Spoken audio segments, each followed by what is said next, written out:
So I have the thighs here. The thighs are strapped up with these suspenders and just a regular old belt I bought at Walmart. This is how most people do their thighs. It keeps the weight off your body.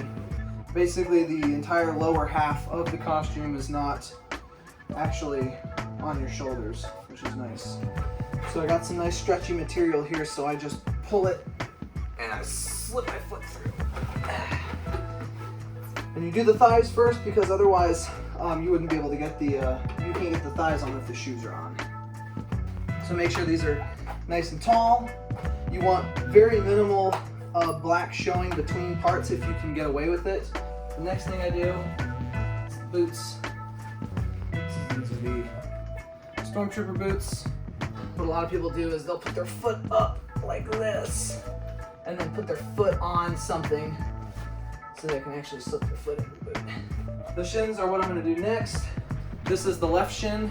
It has the sniper plate on it. The right shin does not have the sniper plate on it. So both of these shins they're just Velcroed in the back to make them easier to get on. So this part gets a little bit tricky and I usually need a handler to help. So handler. This is my wife Heather. She's also in the 501st. She's wearing her Bounty Hunters Guild racing shirt because she has a Bo-Katan. Next up, we're going to do, before we do the whole body armor, we want to do this because we want to get it nice and tucked out of the way. The body armor is really where a lot of the complexities comes in, so I keep it all strapped up so it's easy to put on. People call this the clamshell method because it's just clamshell it on. Just make sure it's seated in the right place. I typically will do this strap first. There's 2 snaps on either.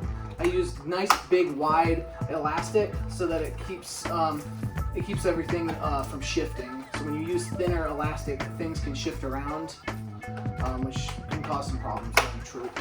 And that's really it for the body armor. Next thing we're going to do is we're going to do the arms. Just like the body armor, the arms are pre-strapped. So I have several snaps inside of here, snaps and straps. These actually, I have gotten these mixed up before. These are very important to keep labeled. I'm going to have my handler wife here give me a snap here. To get it out of the way, I'll go ahead and put my gloves on before I get too far into it. Pretty much once the gloves go on, that means that's about as much as you can do. Because you can't really do a whole lot when the gloves are on. It's a common costume problem. Got it? All right, so the next thing we are going to do is the belt. So the belt is it's a piece of plastic that's cut and then it's riveted to this canvas belt. And we cover the rivets with these little plates here. There's little drop boxes that I've glued on with some small pieces of elastic. I don't know if you can see the elastic, you can sort of see it there on the back. And then we have the holster, which is Chicago screwed. So we have little tabs on the back here, and the Chicago screws are just small threaded screws that thread into each other. So I am going to line this up in the front, and then my handler is going to pull it as tight as possible.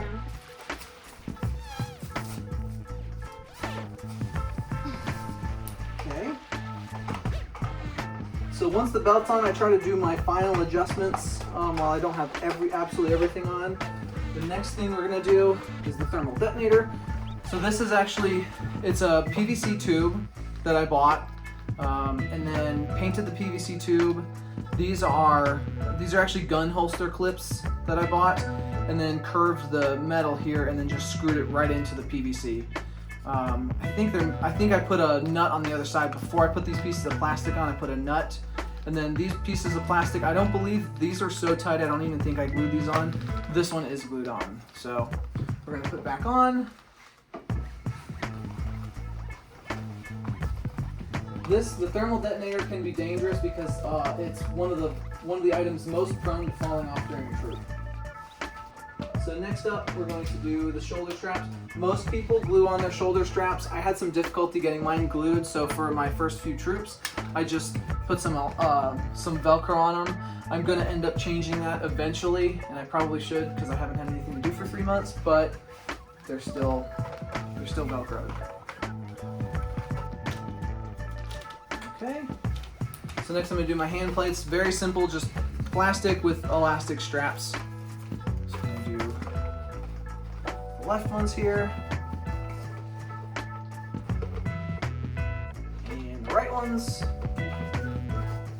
And then, of course, the last thing is the helmet. So the helmet is obviously the piece de resistance, all hand painted by me, except for these decals, the two stripes on the side, and then decals here, here, and here.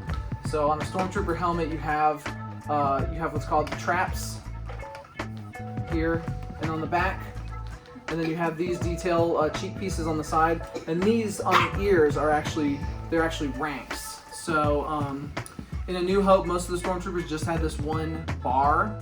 But there are, I believe, in other movies where there's multiple bars. And then you have your vocoders here on the front, 1 and 2. Those are just screwed on the inside. And then I'll show you the inside of my helmet. So the inside of my helmet, pretty simple. I have this around the bottom. It's all super glued in place because it's kind of hard to shape. So I have some foam inside of there. I have a visor, and that's really it. And then I have this mesh on the mouth. So when you put the helmet on, you put it on sideways. It's called corkscrewing it, because helmets aren't really made to go on a person. And then you pick up your weapon, and that's it.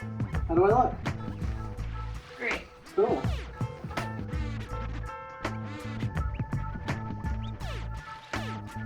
And until next time, this was TK81989 signing off.